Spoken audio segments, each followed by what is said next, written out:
So right now we are in my home, in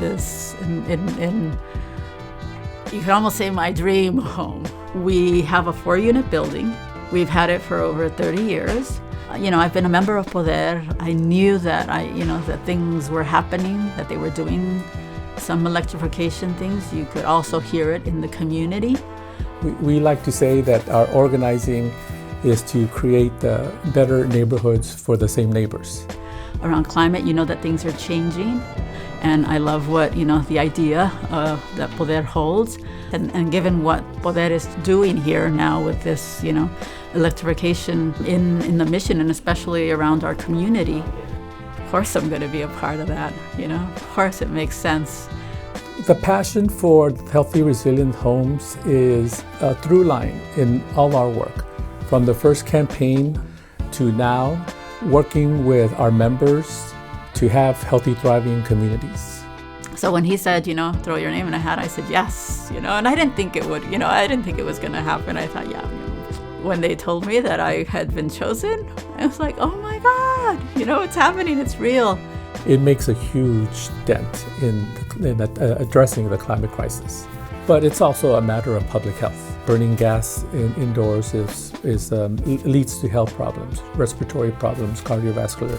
To think about removing the gas from a building, hell yeah, we're moving in that direction. That's the direction that we need to be going in, and let's see what we can do. Let's see what we can figure out in this building itself. It took a long time, to think about things and to kind of identify things and to kind of, have people come through here and look, and what about this, and where are the water heaters and how do they work? And those conversations about this is what it may take.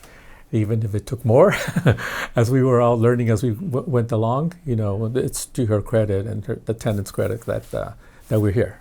Is this ever going to happen? Are we just talking about it and coming up with all these things? But then it happened.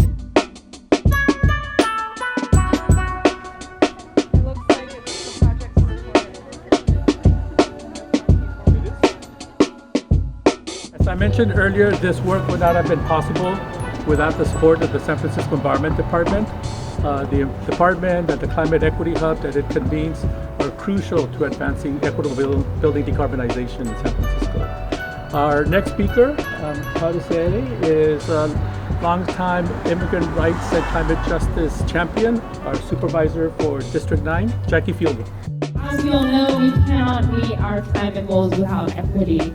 And that is why I'm so appreciative of the Department of Environment for being a part of this project and seeing that and working with the community to make that happen. It is a light in such a dark time. And so I just want to thank everyone for making this project happen. Our next speaker is the Honorable Yee, a long-time community member here in Liston. Poder member and the owner of this Brian Street building. As a lifelong mission resident, I'm continuing my father's legacy by caring for my home and my community. I am beyond proud that families in my building have homes now that are more resilient to extreme heat, power outages, that they will breathe clean air in their homes. I am hopeful to see projects like this for homes all across other communities. Thank you. We want to make sure that as we bring in electric appliances into buildings, that the utility rates, don't go up for tenants. And one way to make sure that is not happening is having solar and battery storage. So our hope is that, given the experience that we have in terms of doing this project, given the fact that we have a team of strong immigrant women that are out in the neighborhood, we're doing the community education, building the community power to be able to talk to residents block by block and launch something at a larger scale. I appreciate the work that they have done and the work that we're doing. Part of the importance of having trusted community-based organizations, talking to community members, talking to tenants, informing them, getting them involved, is that we're already there. We're already doing that work.